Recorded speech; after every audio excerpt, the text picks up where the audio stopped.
Hello, જય શ્રી કૃષ્ણ. તમારું સ્વાગત છે મારા કિચનમાં. આજે આપણે બનાવીશું લારી જેવી ટેસ્ટી અને મસાલેદાર રગડા પાણીપુરી. બહાર જેવો જ રગડો અને એકદમ પરફેક્ટ ચટપટું પાણી, એ પણ ઘરે ખૂબ જ સરળ રીતે. એકવાર આ રીતે બનાવી જોશો ને પછી બહારની પાણીપુરી ખાવાનું ભૂલી જશો. તો ચાલો હવે આપણે એકદમ ટેસ્ટી એવો રગડા પાણીપુરી બનાવવાનું શરૂ કરીએ. તો તેના માટે જોઈશે અહીંયા સૂકા વટાણાને મેં 2 થી 3 કલાક માટે ગરમ પાણીમાં પલાળીને રાખ્યા હતા. હવે આ વટાણાને આપણે બાફી લઈશું. જ્યારે પણ આપણે રગડા પાણીપુરી બનાવીએ ત્યારે આ વ્હાઈટ વટાણા લેવાના છે, તેનાથી ખૂબ સરસ એવો આપણો રગડો બનીને તૈયાર થાય છે. હવે તેમાં 1 ગ્લાસથી ઉપર થોડું પાણી એડ કરી દઈશું અને તેમાં 1 નંગ મોટું બટાકું લઈ લઈશું અને તેને આવી રીતે મીડિયમ સાઇઝના ટુકડામાં કટ કરી લઈશું અને તેને વટાણાની સાથે એડ કરી દઈશું. હવે તેમાં સ્વાદ અનુસાર મીઠું નાખીશું અને તેની સાથે પિંચ જેટલી હળદર એડ કરીશું. હળદર એકદમ થોડી જ એડ કરવાની છે, તો મેં અત્યારે પિંચ જ હળદર એડ કરી છે. હવે બધું મિક્સ કરી લઈશું અને પછી વટાણાને આપણે મીડિયમ તાપે 2 થી 3 સીટી વગાડી લઈશું અને સરસ એવા બાફી લઈશું. એકદમ મેશ થઈ જાય તેવા બાફવાના નથી, આપણે થોડા આખા વટાણા રહે તેવું બાફવાનું છે. હવે ત્યાં સુધી આપણે એકદમ ખાટું મીઠું અને તીખું એવું પાણી બનાવીને તૈયાર કરીએ. તો લીલું પાણી બનાવવા માટે તેમાં તીખા મરચાં 4 નંગ લીધેલા છે, તેની સાથે ધોઈ અને સાફ કરીને ફુદીનો. હવે તેમાં એડ કરીશું મીઠા લીમડાના પાન એડ કરવાના છે. આ ઓપ્શનલ છે, પણ નાખશો તો ટેસ્ટ સરસ આવશે. અને તેની સાથે ધોઈને સાફ કરેલા ધાણા એડ કરીશું. હવે સ્વાદ અનુસાર મીઠું એડ કરીશું. તેની સાથે થોડાક અડધી ચમચી જેટલું જીરું એડ કરીશું. હવે તેમાં 1 લીંબુનો રસ એડ કરીશું. હવે આ પાણીનો કલર એકદમ ગ્રીન આવે તેના માટે આપણે તેમાં બરફ એડ કરીશું. સાથે તેમાં અડધા ગ્લાસ જેટલું પાણી એડ કરીશું, જેથી તેની પેસ્ટ સરસ બને, અને અડધા ઇંચ જેટલો આદુનો ટુકડો. હવે આપણે મિક્સર જાર બંધ કરી અને તેને પીસી લઈશું. તો આપણી પેસ્ટ બનીને તૈયાર છે. તો તેને એક વાસણમાં લઈ લઈશું અને જારમાં પણ થોડું પાણી એડ કરી અને પછી તેને પણ લઈ લઈશું અને સાથે આ પાણીમાં 1 લીટર જેટલું પાણી એડ કરી દઈશું. હવે આ પાણીમાં ટેસ્ટ કરી લેવાનો તમારે અને પછી તેમાં બીજા આપણે મસાલા થોડા એડ કરી લઈશું. તો હવે તેમાં આપણે અડધી ચમચીથી ઉપર થોડું સંચળ પાવડર લઈશું. સાથે તેમાં ચાટ મસાલો એડ કરીશું અને થોડોક ટેસ્ટ અને દેખાવ માટે ચીલી ફ્લેક્સ એડ કરીશું. હવે બધું જ સરસ એવું મિક્સ કરી લઈશું અને ફ્રીઝમાં તેને એકદમ ચિલ્ડ એવું ઠંડુ થવા માટે રાખી દઈશું. હજી પણ તમારે ટેસ્ટ કરી લેવાનો, જો કોઈ વધઘટ હોય તો તમે તેમાં એડ કરી શકો છો. તો ચાલો તેને ફ્રીજમાં રાખી દઈએ અને હવે આપણે વટાણા પણ બફાઈ ગયા હશે તેને પણ ચેક કરી લઈએ. તો વટાણા સરસ એવા બફાઈને તૈયાર થઈ ગયા છે. તો હવે તેને આપણે મેશ કરી લઈશું. તો આ રગડો ઘરે એકવાર જરૂરથી ટ્રાય કરજો. અને ફ્રેન્ડ્સ, તમે મારી રેસીપી કઈ સિટી અને કયા સ્ટેટમાંથી જુઓ છો તે મને કોમેન્ટ કરીને જરૂરથી કહેજો. તો હવે થોડું એવું મિક્સ કરી લઈશું. હવે તેમાં મસાલા એડ કરીશું. તો 1 ચમચી પાણીપુરીનો મસાલો, તેની સાથે લીલા મરચાંની પેસ્ટ અને થોડોક ચાટ મસાલો એડ કરીશું, જેથી આપણા રગડાનો ટેસ્ટ એકદમ બેસ્ટ આવે અને બહાર કરતાં પણ ખૂબ સરસ એવો લાગે. તો આ બધું જ હવે મિક્સ કરી લઈશું.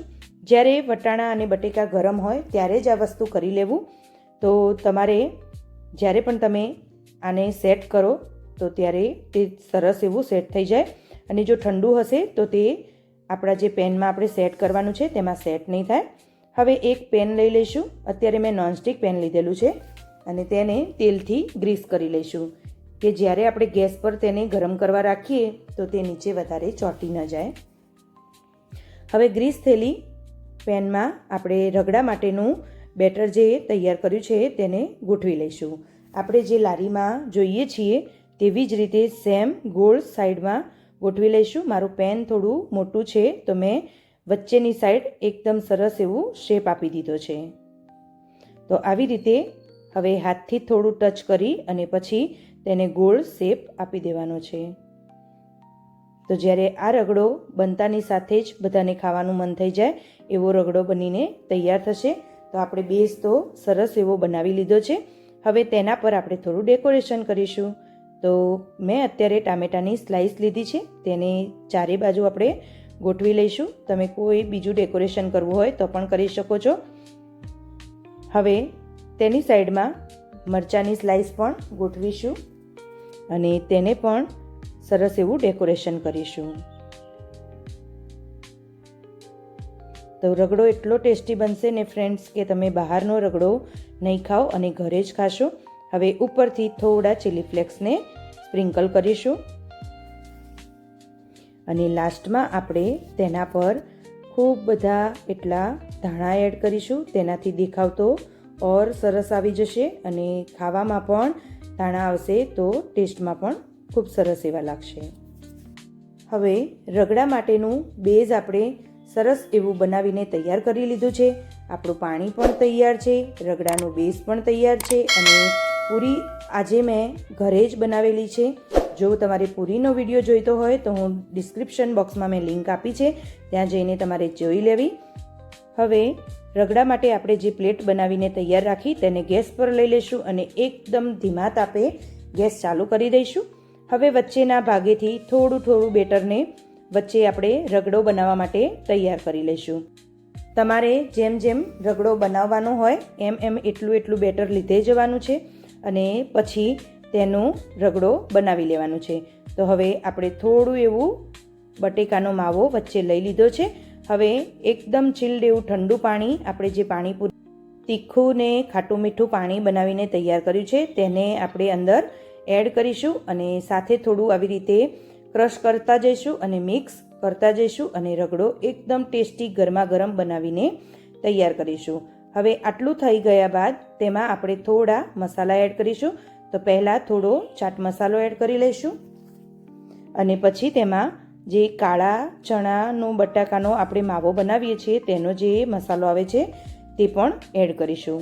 તે તમે એવરેસ્ટ કંપનીનો પણ લઈ શકો છો. તે અત્યારે મેં કાળા ચણા બટેકાનો મસાલો એડ કર્યો છે. હવે બધું જ આપણે મિક્સ કરી લઈશું અને રગડો થોડો એવો ગરમ થવા દઈશું. ફ્રેન્ડ્સ, અત્યાર સુધીની મારી રેસીપી તમને કેવી લાગી તે કોમેન્ટ જરૂરથી કરજો. તો ચાલો, રગડો સરસ એવો ગરમ થઈ ગયો છે, આપણી પૂરી પણ તૈયાર છે. તો હવે આપણે પાણીપુરીને સર્વ કરીએ. તો પહેલાં પૂરી લઈ લઈશું, તેને તોડી તેમાં રગડો ભરીશું.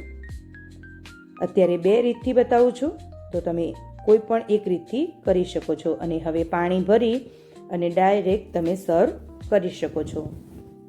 તો એવી જ રીતે આપણે બીજી રીત પણ જોઈ લઈશું અને તેને પણ કેવું બનાવવું તે તમારી ચોઈસ છે. તમે તેવી રીતે બનાવીને સર્વ કરી શકો છો. તો પાણીપુરી તો જોતાની સાથે જ ખાવાનું મન થઈ જાય એવી બનીને તૈયાર થઈ ગઈ છે. તો હવે આ રીત તો થઈ ગઈ. હવે પહેલાં આપણે પાણી લઈ લઈશું અને પછી પૂરી લઈ લઈશું ભરીને અને પછી તમારે જે રીતે ખાવી હોય તે રીતે તમે ખાઈ શકો છો. તો મિત્રો, તૈયાર છે આપણી એકદમ ટેસ્ટી અને ચટપટી રગડા પાણીપુરી. હવે આ રીતે ઘરે એકવાર જરૂરથી ટ્રાય કરી જોજો. મને પૂરો વિશ્વાસ છે કે પરિવારના દરેક સભ્યોને આ પાણીપુરી ખૂબ જ પસંદ આવશે. જો તમને મારી આ રેસીપી પસંદ આવી હોય તો વિડીયોને લાઈક, શેર અને ચેનલને સબસ્ક્રાઈબ જરૂરથી કરી લેજો. મને કોમેન્ટમાં જરૂર જણાવજો કે તમને પાણીપુરી કેવી લાગી. ફરી મળીશું એક નવી રેસીપી સાથે. ત્યાં સુધી એન્જોય કરો અને સર્વ કરો. આજે આ પાણીપુરી તો મારી તો એકદમ ફેવરેટ જ બની ગઈ છે. તમે પણ બનાવીને ચેક કરજો. ફરી મળીશું, ત્યાં સુધી આવજો. Bye bye.